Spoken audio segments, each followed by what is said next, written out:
Hi there, welcome to the podcast series, The Role of Coaching in HR. I'm Colin Newbold, and in this series I feature the backroom stars of HR. These are people officers in medium-sized organisations who are quietly making it easier for their employers to achieve success. Now, many of them will be new to you, and in each episode I invite them to share their story and some of the challenges they've overcome in their journey so far.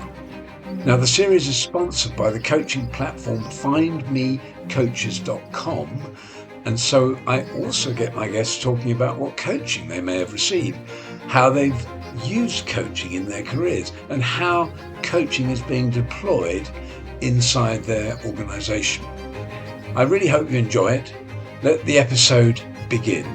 Everyone, in this episode, I'm joined by Vini Devnani. Now, Vini is head of people for an organisation known as Canopy here in the UK.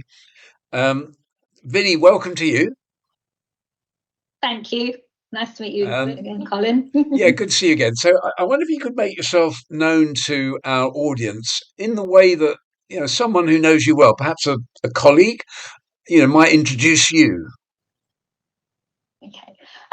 So I actually did ask a friend and a former colleague to kind of describe me, if you like. So they initially said that they thought I would be like George Clooney from the character Up in the Air, mainly because I spent a lot of time doing a lot of restructuring. But as a friend and as well as a colleague, they would say that I was someone who was kind of loyal, experienced, knowledgeable, slightly stubborn, determined, playful, and a bit of a non-conformist, which I think is an accurate kind of representation of me as an individual, but also as a colleague as well. So I like to probably not be as conformist as some other HR professionals, I guess. Okay. Tell me a little bit more about Canopy. What is their business, and what do you do there? Yeah, so Canopy is a vehicle security company. We were born out of a joint venture between Ford and ADT.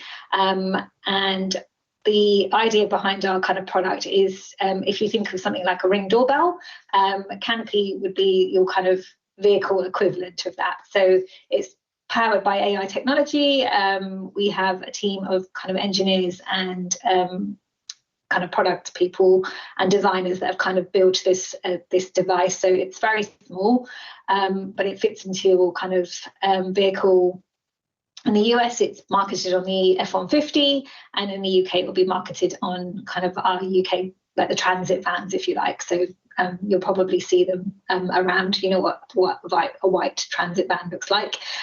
So that's the kind of product we formulated in 2022, and we last year were kind of became Ford's wholly owned subsidiary. So, and the idea is our product will go into all of Ford's vehicle lines going forward. Okay. Is that will you be able to take the technology to other manufacturers? Yes. So the idea being is that we obviously it will be an off-the-shelf product, so you can buy it off the shelf, a bit like how you buy a Ring doorbell off the shelf. But it will also, we hope to kind of go into other OEMs, for example, like Volkswagen or kind of companies like that as well going forward.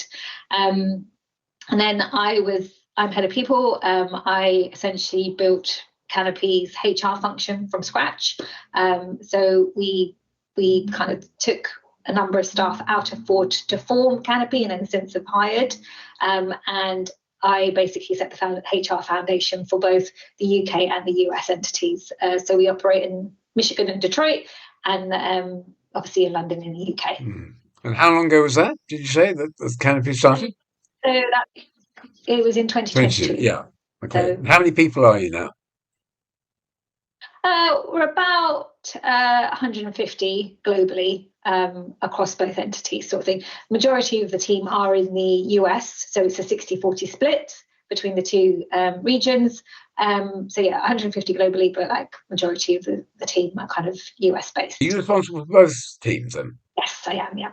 Yeah. Big job. So that Yeah, takes you to the States it does. Yes. from So time to I time? travel quite often to Detroit. I won't say that Right. Detroit's the height of America, Colin, but you know, I but yeah. did go once. I did Yeah. go once. Yeah, Um, it's parts of it are a bit dead, aren't they? It's they a are, bizarre but place.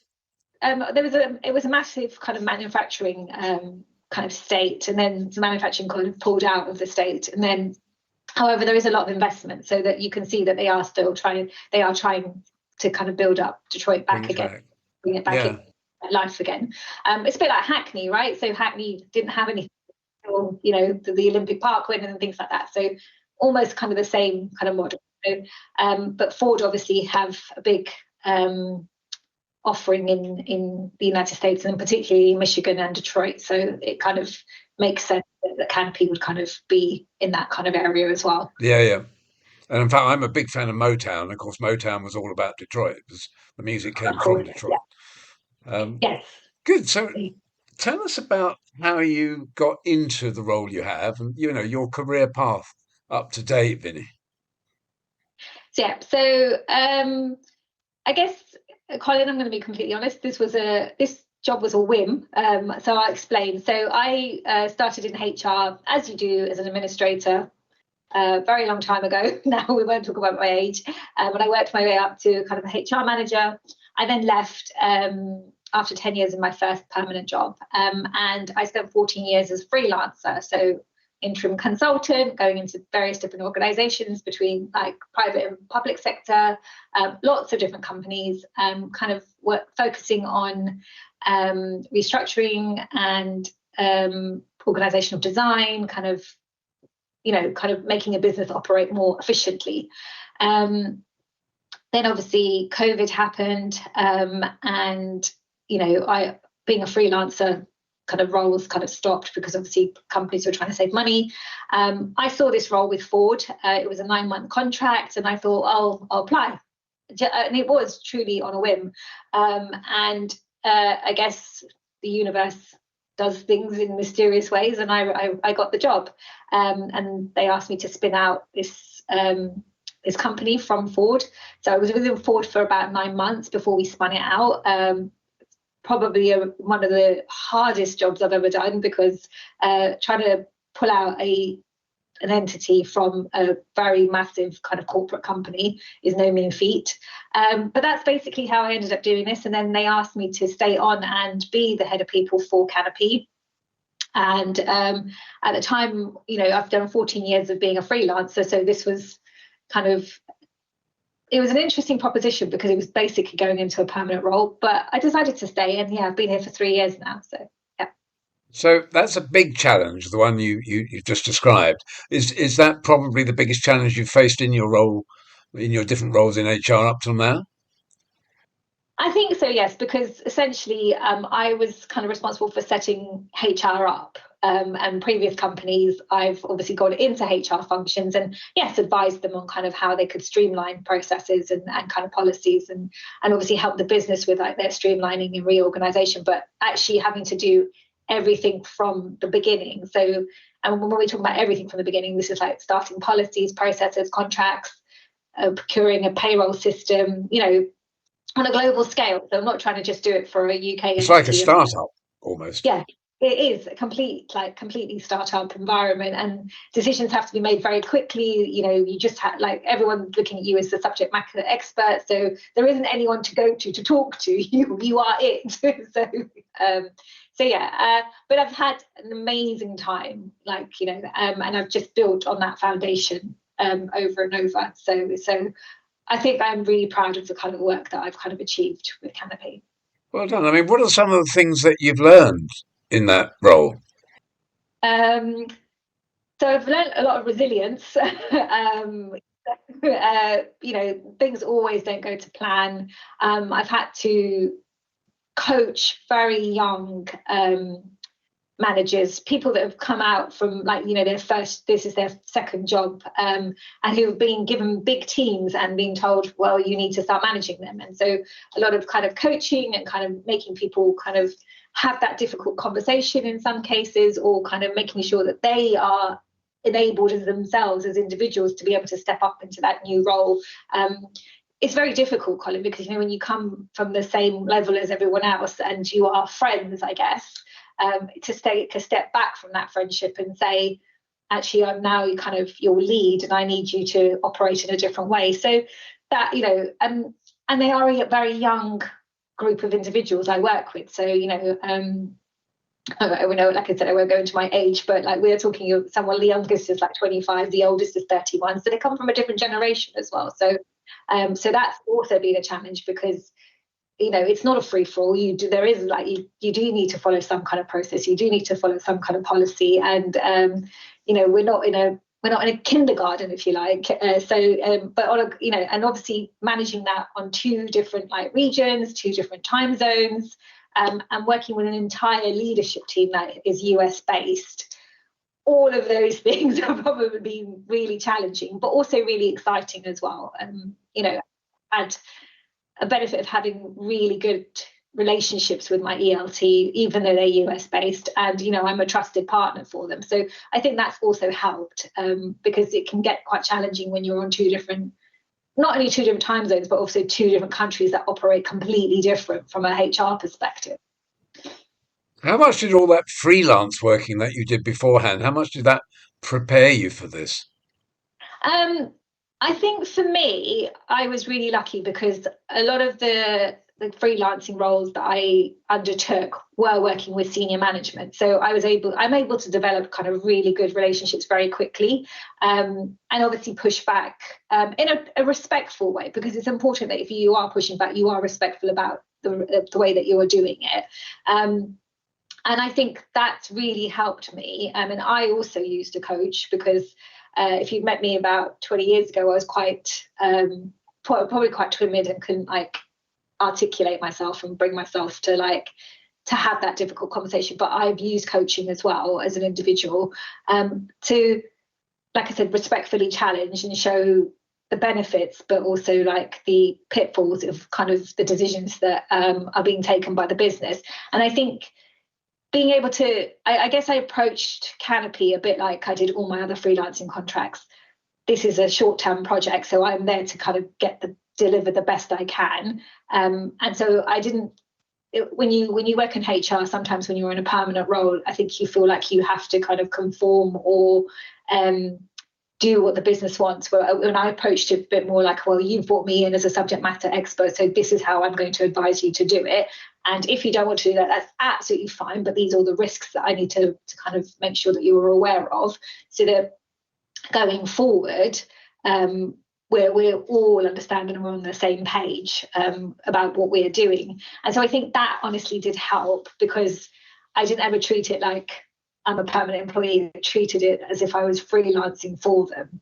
And that, I think, helped with the conversations, that some of the very difficult conversations and decisions that I've had to make and push the kind of the CEO and the CTO to make as well. So I think that's probably how I've been able to navigate quite a complex job.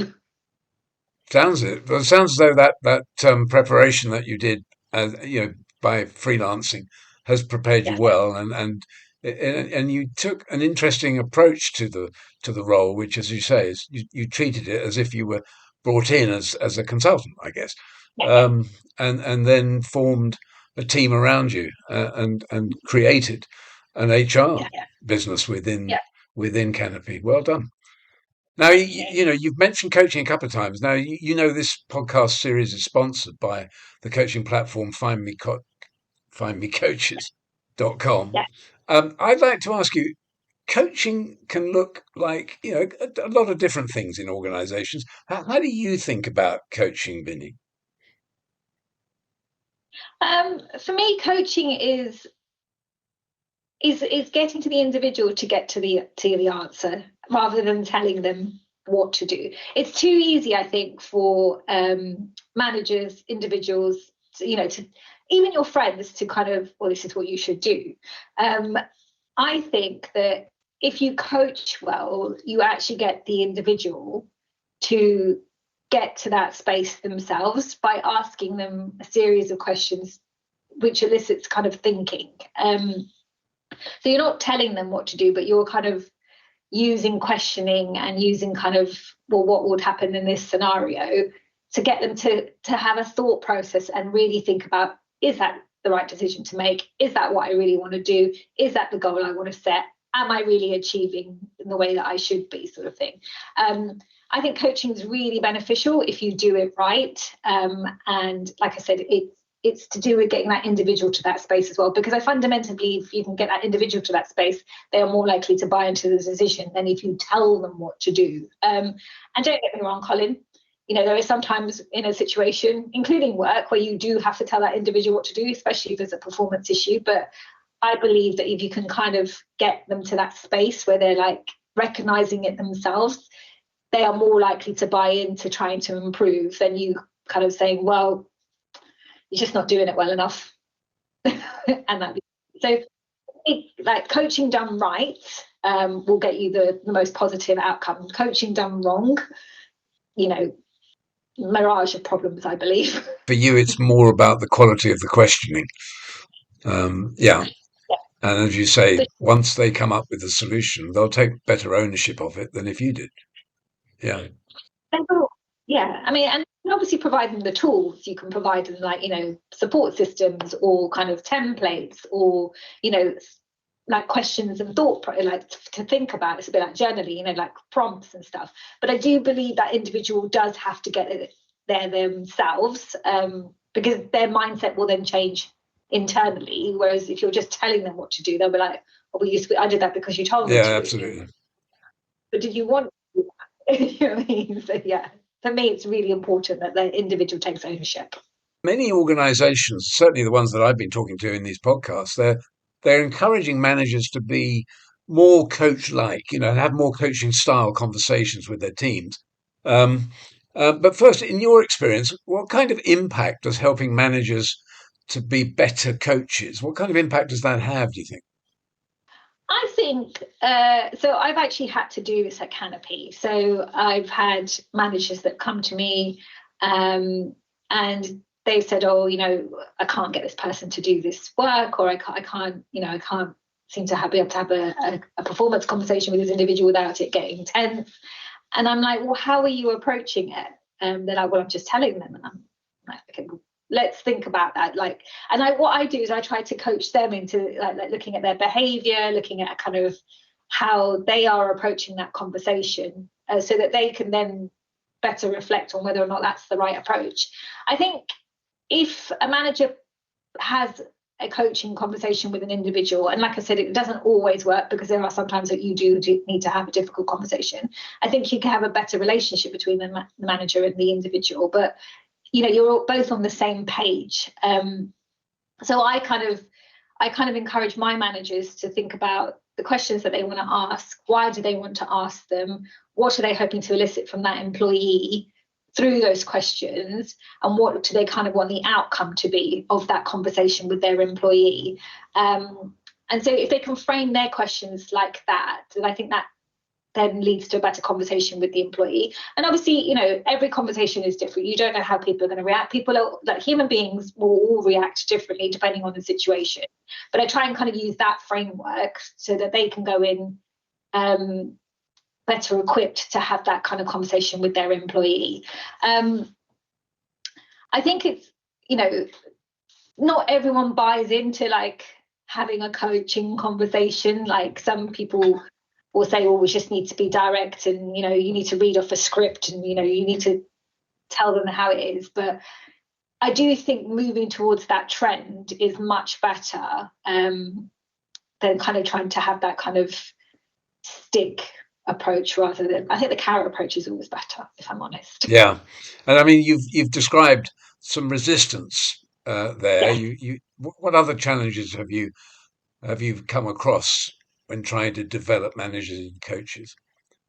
I mean, I without going into the individual themselves, but I have one manager in particular who is quite forthright in their belief system and kind of believes that everyone should just conform to the way that they would like things to be done.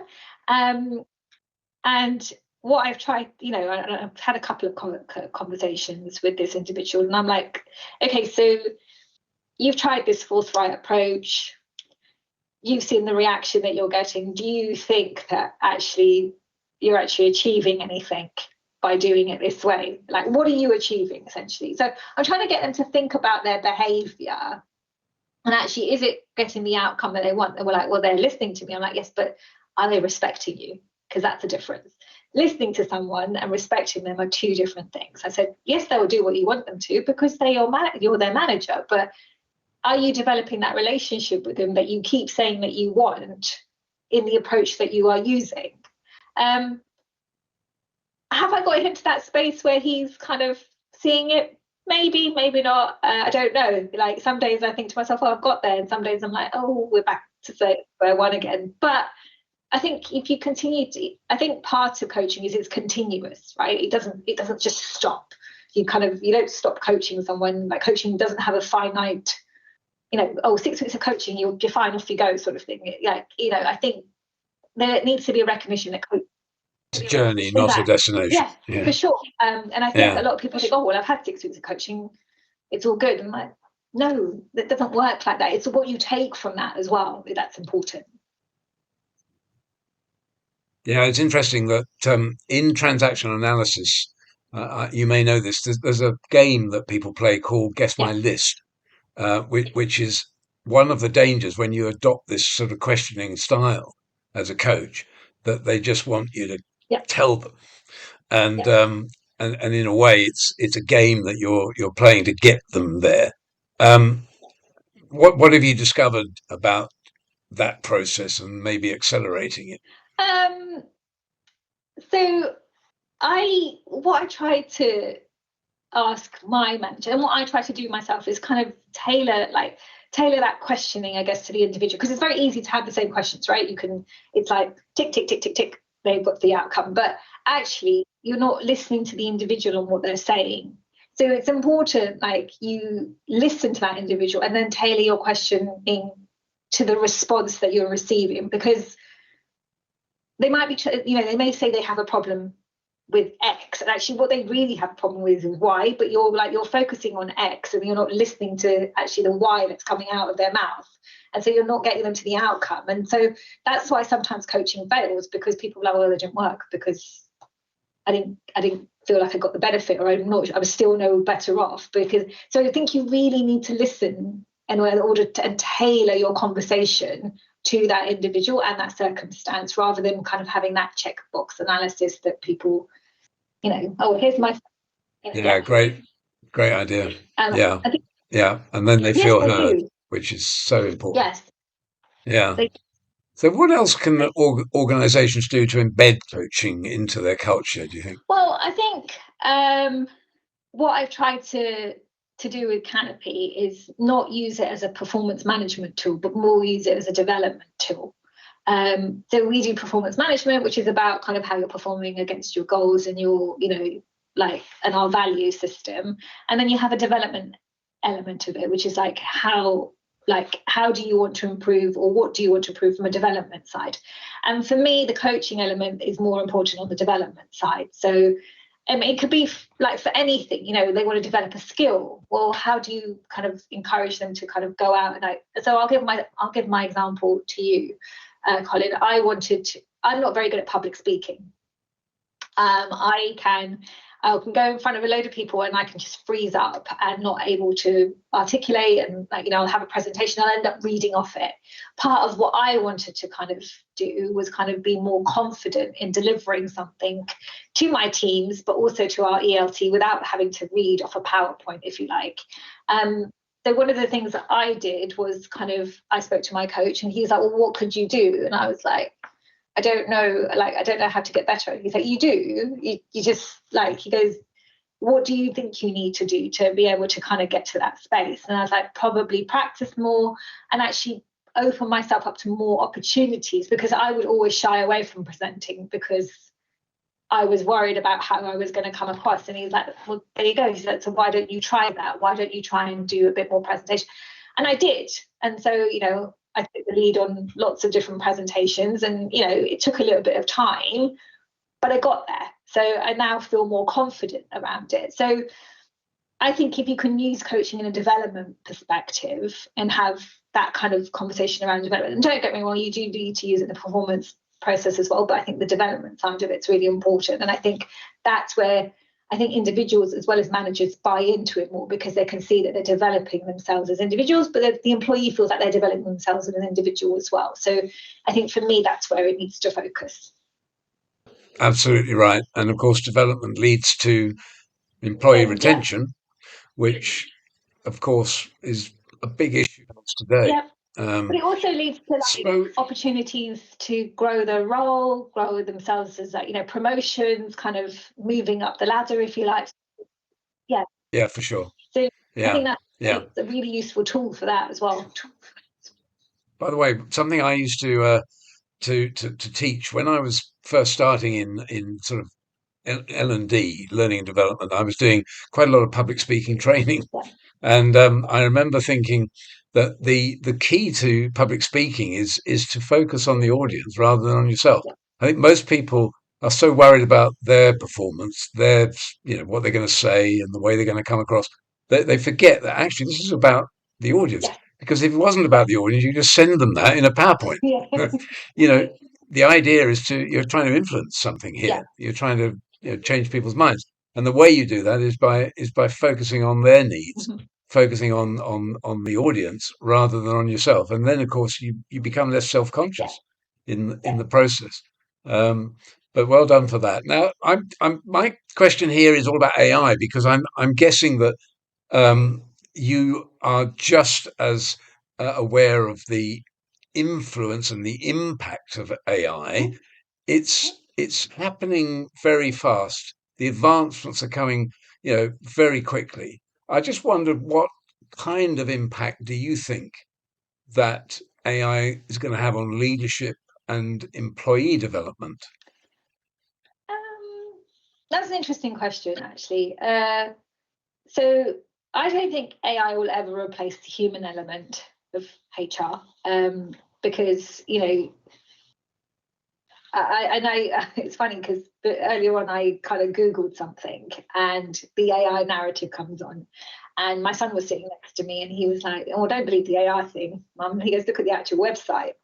And I thought that was really interesting from a 17-year-old who I thought would have, encouraged me to go look at the AI element of it first of all, because it's AI after all. And so I do see a benefit for it. Obviously, I work with a complete AI team at the moment, and we've been talking about kind of how to automate some of our HR kind of processes, so they're more intuitive. So we have like what we call a Confluence page, which is our kind of HR landing page, and it has we're trying to develop a Slack bot, which will basically generate the answer for you rather than the employee kind of messaging me or one of my colleagues and saying, "Oh, I can't find this or I can't find that." So I do see the benefit in it. But I also believe that, particularly in my field, like the human element of it is never going to go away. Because you are going to have a conversation with an employee, and you are going to have to look at their needs from all sorts of aspects, and AI can't solve for a mental health problem or well-being problem or engagement problem, I guess. Do you know what I mean? Like, those things are actually company driven. What it would be good for is kind of data and metrics and rewriting a policy, I guess, is how I see it, because it will generate something for you that's probably in line with the legislation. So I think there's a place for it, Colin, I guess is the answer, but I don't think it will ever overtake kind of the human element going forward, sort of thing. And I love working with my AI team. I think it's fascinating what they do with the technology on our product and all that they've been able to do in terms of, so for example, with the Ring doorbell, you'll get an alert if there's a cat walking past your thing, whereas our product doesn't alert you to any of that, because the AI technology recognizes that actually it's a cat and won't even tell you that the cat's walked past your car. It will only really alert you if there is something seriously going on with your vehicle. So watching that is amazing. The human element, I don't think will get taken away though. Does the AI team then within Canopy also contribute to other parts of the business, not just the product development? Yeah. Okay. They are an amazing team, and so you can go to them and say, "Hey, I want to do something different with the HR system, or I want to be able to do something like so that it will automate responses, and they will help you with that. So, I mean, obviously their focus is the product and the development, but we are a team that are willing to kind of help on all multitude of levels. I do like testing, so like sometimes they'll ask me to pretend to be a customer, they'll ask me to unbox things and then give them feedback on like what I'm seeing in the box, like does it make sense, can I follow the instructions, or can I hold the device in a way that kind of like makes sense to me as an individual, can I plug it in? I'll be asked to do things like that, and I'm happy to help with that, but that's not my field. But like, it's interesting, and I think it's important that you understand what other teams in your organization are doing and working on. Coming back to the AI part, I mean, my company's currently training a robot, a coach bot, to supplement or augment the human coaching. We're just experimenting with that now. Yes. Our goal is to democratize coaching, and that means making it more affordable to a wider audience. And we can only do that really with harnessing this technology. But it's got to work. I mean, another answer I got to this question last week was about metrics, actually, which I hadn't thought of. But AI could start to measure the impact of leadership and employee development better than it has been up till now. There's a sort of belief that it works, but not a huge amount of metrics to support that. So AI could be valuable in that way. And this question, it's my last question. I always ask this question at the end, but it's a similar sort of question. It's about, if you imagine you had a Harry Potter magic wand, what would you like to see happening in human resources and in people development in particular that isn't happening currently? That's a really interesting question. I think for HR, I would like the reputation to change. We are seen as the gatekeeper, policy holder, only supporting the business, I guess, not really supporting the employee. I'd like to see the reputation change, because I don't think we are just for the business. I do think we're for employee. Yes, in many respects we are, but we're also for the employee experience as well. And I think that's important. And I think that often gets mislooked at, because they see us as kind of, the people that make people redundant or people who exit people, as opposed to all the initiatives that go on. And I'd also, I guess, like people to stop telling me how to do my job in some respects. I think from a people perspective, I think I would like it to, like, whilst we do have to have goals and values and things like that, I think I'd like to really focus on the individual's development, because I think that's the retention piece. I think that's how you engage and retain and kind of develop your individuals. And when you focus so much more on, like, did they meet their goal? Did they demonstrate this value on this day, on this time? You forget that actually they probably are really talented, but they're an individual that has skills in other ways, and that you're not harnessing those skills. You're basically focused on the bit that's kind of that gets them their bonus, which the productivity bit. That I would like to see change as well, because the world is changing, and I think that kind of old school mentality needs to change and move on as well. Interesting.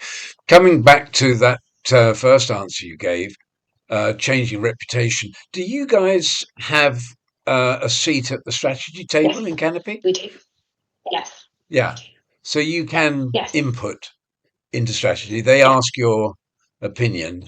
Yeah, you're in the loop. They kind of develop the business strategy, and we kind of feed into the people strategy of how do we kind of, how does the people element of that strategy, so that when they come up with the metrics, like, we're like, well, the people metrics need to be this in order to kind of achieve that business strategy sort of thing. For example, we wanted, I'll give you an example. We rolled out Udemy a year ago, which is a training platform, which you probably know about, Colin.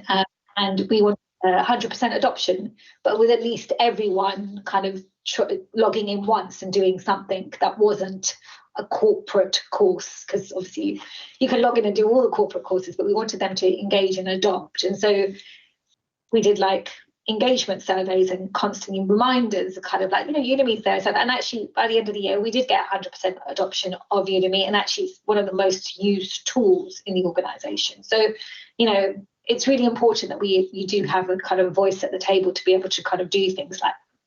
Yeah, interesting on that last point.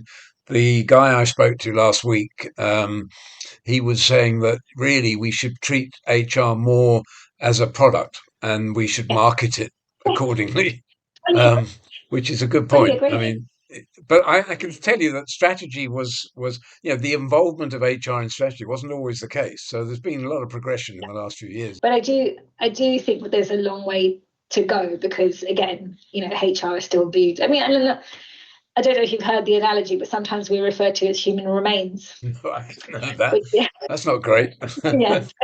No, it's not at all. So, we like to change the narrative, and we are we're now referred to as people functions rather than kind of human resources. Yeah. So, it's like because people are not a resource, they are people. So it's important the narrative around that changes as well. Yeah.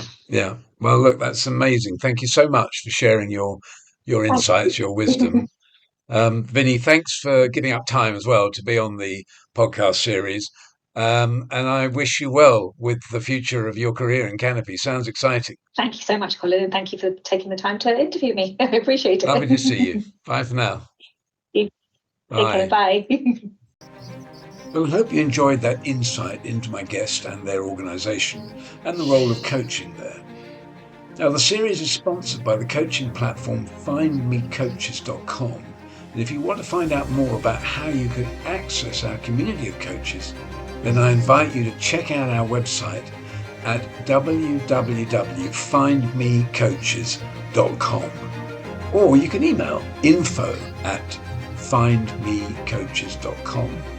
Or why not call us on +44 if you're outside the UK, and then 0203 988 6666. Thanks for watching.